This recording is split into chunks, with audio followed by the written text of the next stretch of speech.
سلام البنات. هنا داك الروايات وداك القراعيد الصباغه داكشي اللي ما كيتباعش، كاينه واحد البلاصه خاصه كتشترك فيها شهريا بشي مبلغ رمزي بسيط باش كتجي تلوحهم هنا. دابا راه جينا للبركاسون ديال خاصه بالميكانيكيه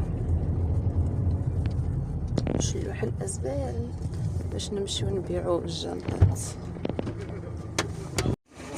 وهذا هو المكان، كل بلاصة وعندها العيش.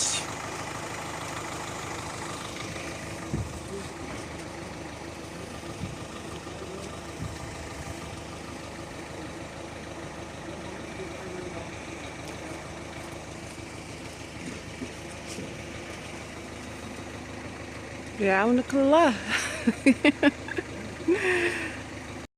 ودابا طلعنا لواحد البلاصة واحدة أخرى، هذه خاصة وكاله بالقراعيد الصباغة.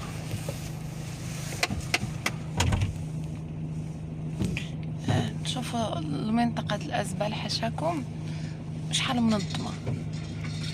هذه البلاصة د الصباغة، راه كنسمع قراعيد الصباغة كيقرقبوا.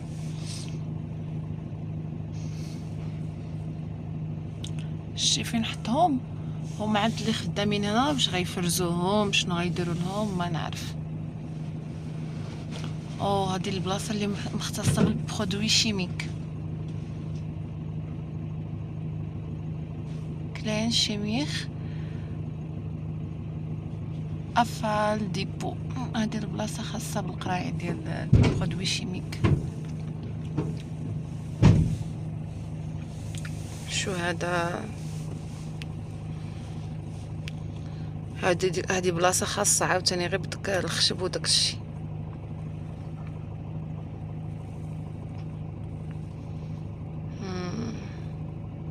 راه مسيو ديالي مشى يحط داك الخشب.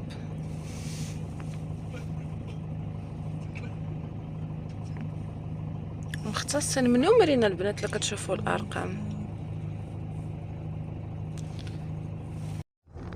ميبل كارطون، البلاصه ديال الكارطون، البلاصه ديال لي موبيليي،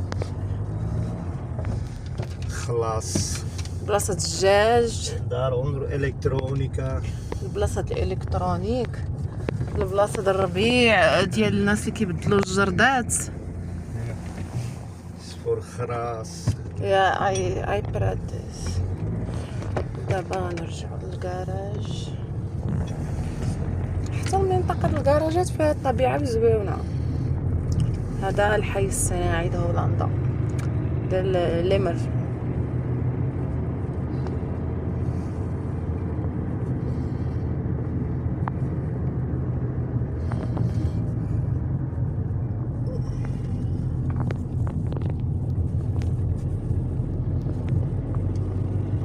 هنا ميكانيكيين حتى ديال لي باطو، ماشي غير ديال الطوموبيلات.